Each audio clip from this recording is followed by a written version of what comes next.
the intro, and like you have in the kind of subtitle of your book, you were a vegan chef turned regenerative farmer, and talked a little bit about kind of that transition. You watched a TED talk that really talked about what is actually going on with the environment. And so I know that me and a lot of other people hear a bunch of people talk about how the climate is changing, the earth is going to hell, and all these things are wrong with our earth and the environment and stuff like that. Like, what is the truth? What is going on with our earth?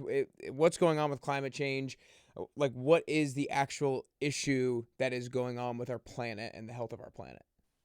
So this may sound so crazy to people that believe the current um, climate change paradigm, but I believe that climate change, as the way it has been fed to us, is a tool of separation. And so many things I believe right now are a tool of separation. I think race as a construct is a tool of separation that's used regularly, I think. But climate change I mean, it's like meaning like used as a tool to like divide people. divide people. Yeah. And so I think that the underlying message, the green message is you, man, humans, not man like men, Right. biological man, but all humans are a plague on the planet, a pestilence, a this thing that is destroying something that is perfect and beautiful, and that you don't belong here.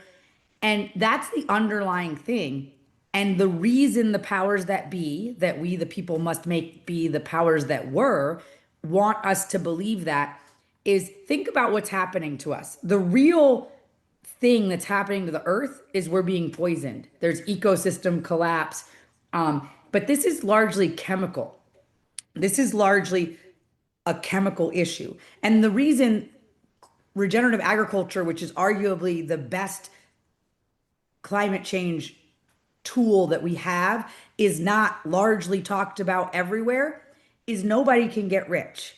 And everybody likes to think like, oh, the Republicans are the ones that are in bed with industry. But we saw by the pandemic, like it just went from one party to the other, and everybody is in bed with industry. And so the solar industry, the wind industry, they can't be profitable without subsidies. They are not good for the environment. They're not good for humanity. I mean, the solar panel supply chain and the batteries that are attached to solar have child labor, slave labor, you know, indentured servitude because of religious persecution, all attached to it. And we largely ignore that while we argue about microaggressions over here. So it's obvious that the green agenda that is being fed to us is not actually for the planet. I have a neighbor that bought this beautiful place. It's their retirement. They put all this money into it. They made it self-sufficient. They did a greenhouse and chicken coop and cross fence so they could move their cows around the property. And they bought a portion of a much bigger ranch that was thousands of acres. I think they bought hundreds of acres of thousands of acres, and or maybe 100 acres. A solar farm went in all the way around them, bought all the rest of the ranch. And the solar farm had to spray these chemicals to keep the dust down while they were installing.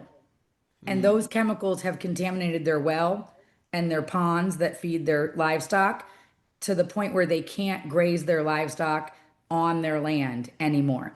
And so I think we have to look at, why do we think that a solar panel or a windmill or a Tesla Cybertruck is somehow the solution and my cow is the problem? Because if my cow dies on the field tomorrow and I just do nothing, it'll smell for a couple of weeks and then there'll be only bones.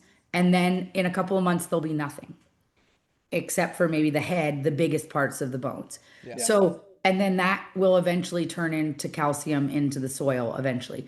So explain to me how something that goes back into nothing could be the problem, and something that is never going to go away, has no option but to become landfill, and has all of this trauma in the supply chain is the solution. Yeah. It's totally doesn't work. Yeah. But by having us believe that there's this, someone's handling it out there and we just need to rage against fossil fuels, and then it's really okay that we're being poisoned to death because we're bad. we're destroying it. And so I want to open, like, just, I want you guys to try on this idea that I'm going to say, and it's radical. What if you belong here? What if you are as much part of nature as the bison and the hawk and the wolf? What if you are actually the keystone species and you have forgotten? What if the fact that the microbiology in the soil is 73% the same as the DNA in the microbiology in the soil is 73% the same as the DNA in a healthy gut? So if you believe in the Bible or you believe in science, we are meant to be part of nature. So the Bible says God picked up soil and made Adam. And then the first thing he asked him to do was tend to the garden. And if you're a scientist, then you know you're meant to eat of the soil. We're not meant to eat sterile food and sterile packaging coming and having this industrial microbiome.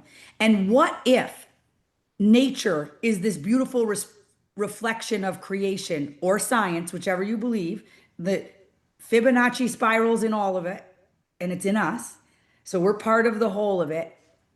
What if we feel so alone and so disconnected because the little piece of God that's in all of us, our microbiology, trust your gut. No, go with your gut. Your gut instinct is going to tell you is so devoid of that Mm. colony that is meant to be there that we feel like we don't belong. And since we feel like we don't belong, we disconnect. But we don't need to disconnect. We need to integrate. We don't need to dominate. We need to be part of. And that and so, what I want everybody to wake up that listens to your podcast Yeah. and whatever the best version of you is like you belong here.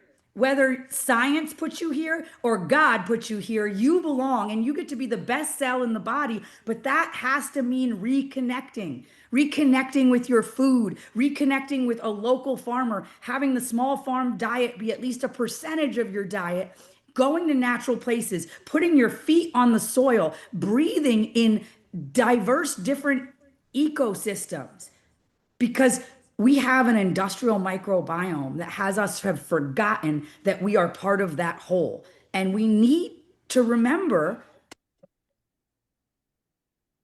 sorry, that was my husband slamming a door. We need to remember that we get to choose how this goes. And